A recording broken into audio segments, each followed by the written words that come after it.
your boy Sensei Rip back again with another video. Before we start today, let's go ahead and hit that like, share, subscribe if you haven't already.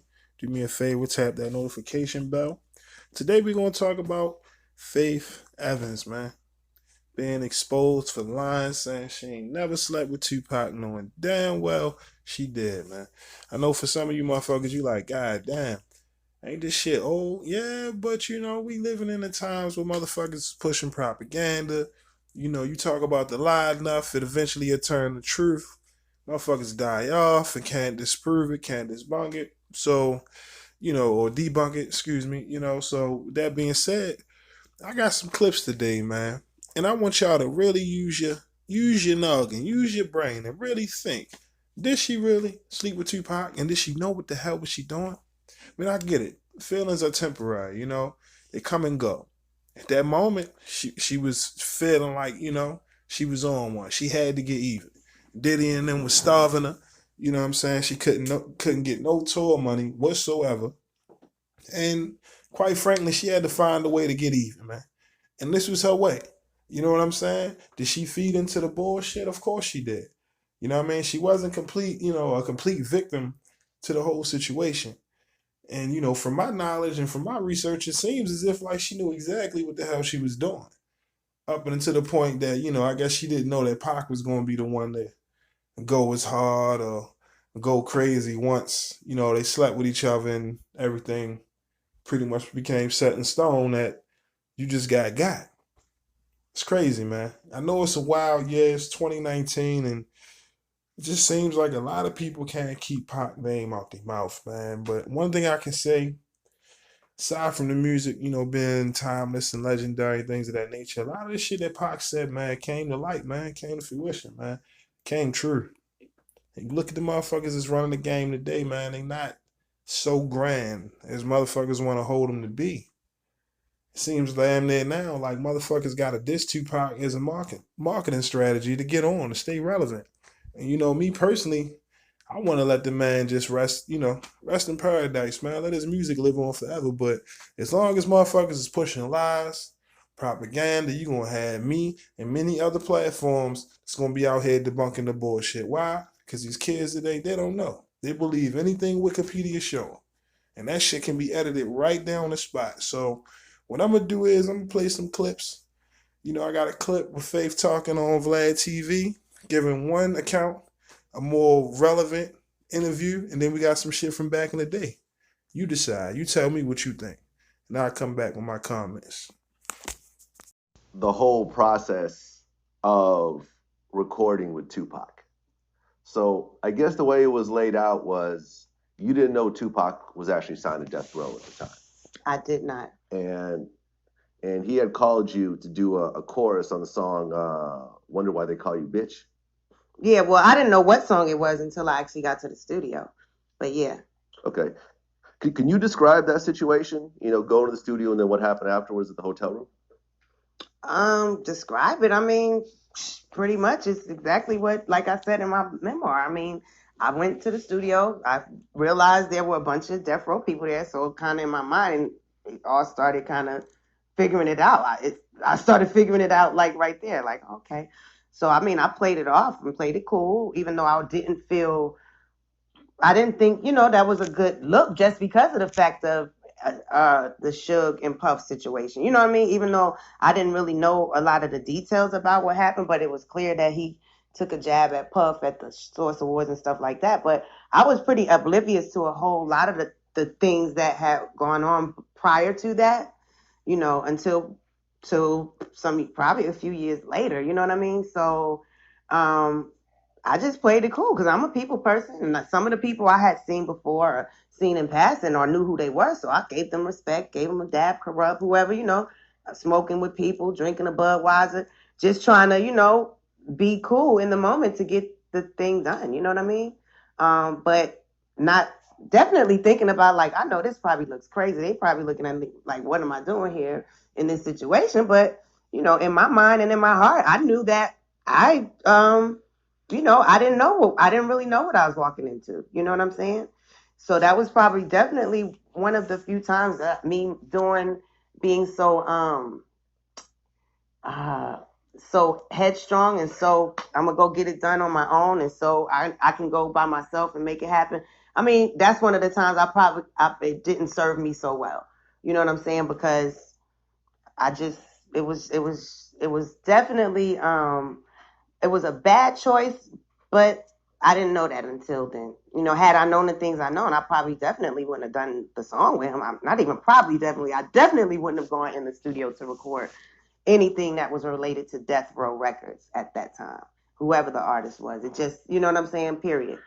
After you recorded, you know, you were owed 25,000 for the session, and you said that you went to Pac's hotel room, and you know, he basically asked for oral sex at that point. Well, in a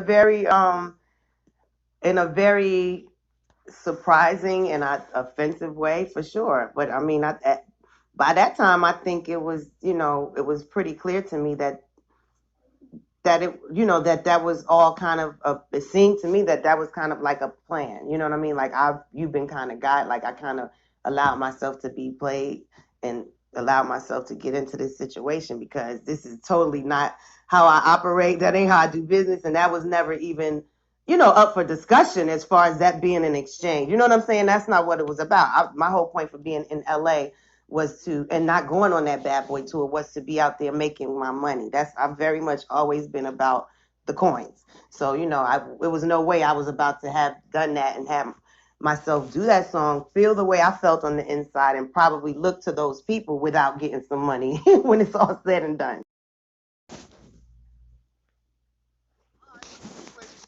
What's the situation with your Tupac, the LA situation? What's going on? Oh, all right. You got to start at one point. Okay. I'm going through all of it. Okay. Situation with me and Tupac, there really never was a situation. I mean, we met. He was really nice. He asked me to work on his album. He told me he could get it approved or whatever, get clearance from the label. And then I found out that he probably couldn't. I was out there working with another group. I won't name them. They have nothing to do with Death Row. Okay. And I was writing for them. That's how I met him. I did a reference vocal for another group I won't name. Okay. And it ended up that they were going to try to use the vocal on Tupac's album. So I guess it was for him or whatever. I really don't know. But then I come back home and the first thing I hear has nothing to do with his record is that me and him were like involved or whatever. That's not true at all. I mean, it was strictly business, no pleasure. It wasn't even business. It would have been business, but it never got that far. It was you and somewhere else, and then it was moved on to his project, supposedly. Pretty much. Okay. It never was moved on. In my point. Yes, this is true. This is true. The knockdown fight. Yes. And whoever say, yeah, hello, I was there.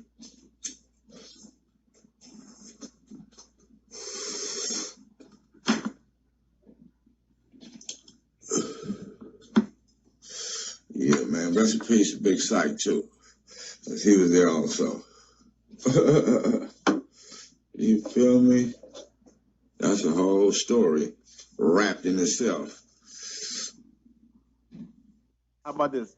Did Pac sleep with Faith Evans? Yes. Okay. Did Pac sleep with Jada Smith? With who? Jada Pinkett. Oh, definitely one of the best, if not the best of all time. Now, speaking of Pac getting out of jail, is it true that he really slept with Faith Evans? Lord, that lady y'all gonna get me in trouble with her. You know she's rich, she'll bring me down. But I was there, I was there. I love Faith Evans, and we were in different camps. When we saw Faith Evans, we was like, Faith Evans, hey! But we were kind of like, what is she doing here, Pac? We're kind of looking at him like, what are you up to?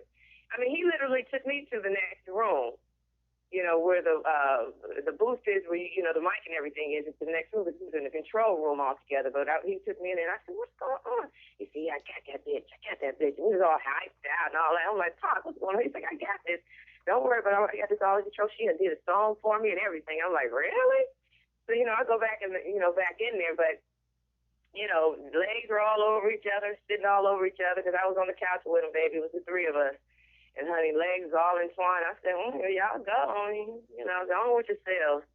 But, yeah, she did a song called Bitches Ain't Nothing But Bitches, and they were talking about Biggie and Puffy and all them. But they took her off and put Michelet on it because the Jive or whoever label she was under, or Puffy, wouldn't allow it because they had rights to her and all kind of stuff. But in turn, what made me really, really sad about her, I don't know if I said this in the other interview, but she didn't have any money. And she had like the #1 single on the radio. They had kicked her off a tour. And that's why she turned on Biggie and them, because she was hungry. She didn't have no money, no nothing, because, you know, everybody's smoking bud and everything. And then the bud was gone. And, you know, Tupac's so stingy sometimes. And, you know, I said, well, I know somebody, you know, can bring some, you know, just buy it or whatever. She's like, I don't have any money. I'm like, you don't have any money? Oh, my God, your Faith Evans like #1 on the radio and everywhere in the world and stuff. So I was just shocked. I said, girl, let me make a call. And I got her some shows, making $5 grand, you know, a couple grand here and there. Got her some shows that weekend, you know, because I felt bad for the girl. And I'm like, this is not right. But she said she was kicked off the tour because her and Biggie had got into it. And, you know, Biggie and Puffy was boys, and they kicked her off the tour. It was the Al Heyman tour. You know, she was claiming that they had already been paid for, you know, her money, and they was keeping her money and not giving it to her. But I don't know.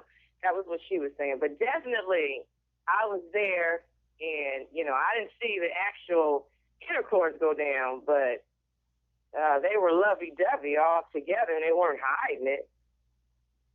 And Pac was acting like he scored, so...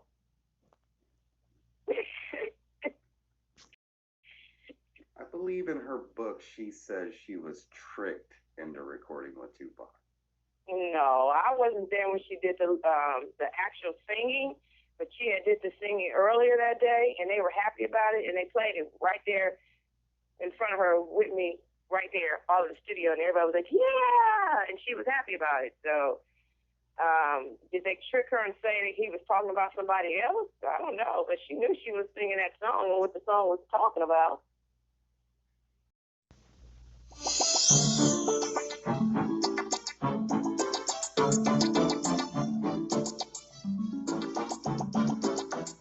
I was getting fed up with all your dipping out with every girl around town.